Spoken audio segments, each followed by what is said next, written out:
To protect the child in the car, there are two main principles. For the youngest, you need to protect the neck and their head. And for those a bit older that can go forward-facing using the adult restraints, they need to be adapted to the seat belt. Children have a vulnerable neck that is not developed until after a couple of years. It's simply not strong, and the head is very heavy in comparison to the rest of the body. So the youngest kids, they need to go rearward-facing. This is an infant seat.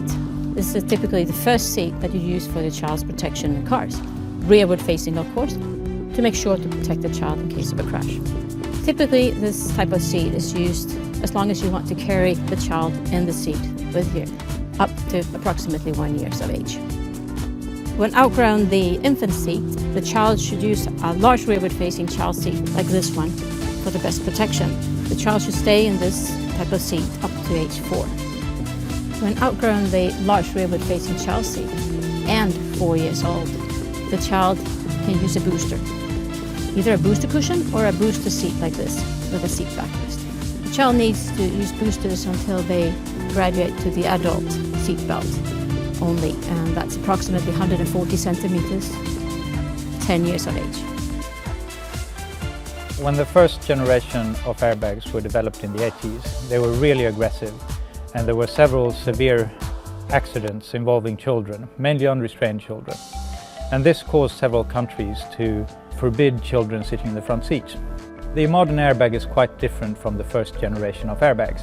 The deployment pattern and the way the airbag interacts with the occupant has significantly improved. So we asked ourselves, with this improvement of technology, do we really need to turn the airbag off for a forward-facing child? We did intensive testing and came to the conclusion that for the best protection of a forward-facing child, the airbag should be on, just as for the adults. This is valid for modern airbag designs and only for forward-facing children.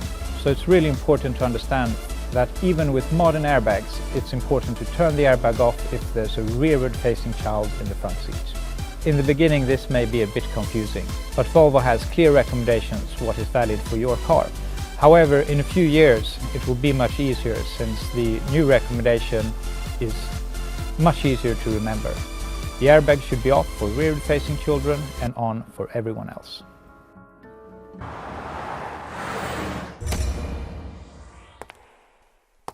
We at Volvo have been engaged in child safety development since the early 60s. We ran the first crash test with the first child seat, rearward-facing of course. We strongly believe that children should go rearward-facing up to at least 3-4 years, simply because they need to be protected over the whole back and head, because their neck is very vulnerable and the head is heavy. In a frontal impact, going rearward-facing as compared to forward-facing, it can be a question of life or death.